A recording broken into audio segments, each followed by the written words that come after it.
बिस्मिल्लाहिर्रहमानिर्रहीम। मेरा नाम मोहसिन शहजाद है और मैं फोर ब्रदर्स में as a manager training and development काम कर रहा हूँ। आज हम धान की फसल में मौजूद हैं। आज हम आपको बताएंगे कि धान की फसल में मुख्तलिफ स्टेजेस की आइडेंटिफिकेशन कैसे करनी है और इसकी इंपॉर्टेंस क्या है। सबसे पहले जैसे ही आपने पनीरी को मेन फील्ड में शिफ्ट किया, शिफ्ट करने के 10 से 12 दिन के बाद पहली स्टेज स्टार्ट होती है जिसे अर्ली टिलरिंग कहते हैं।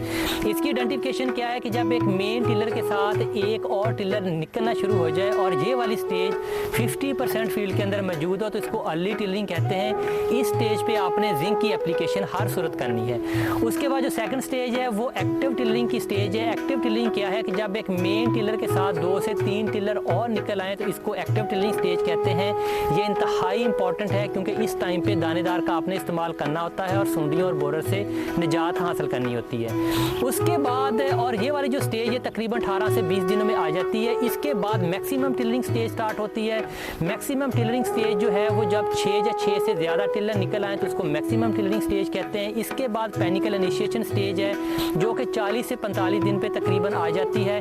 इस टाइम पे सिट्टा बनने का आगाज़ हो चुका होता है और ये इंतहाई इंपॉर्टेंट स्टेज होती है जहाँ पे आपने सेकंड दानेदार की छट्टा करना होता है, क्योंकि हर सूरत अगर आप जहाँ पे छट्टा नहीं करते तो आपका जब सिट्टा बाहर निकलेगा तो वो वाइट कलर का होगा, वाइट हेड जिसे कहते हैं, तो आपका नुकसान होगा। इसके बाद बूटिंग स्टेज स्टार्ट हो जाती है जिसे गोब की हालत कहते हैं। गोब की हालत जो तकरीबन 55, 60, 65 दिन में आ जाती है।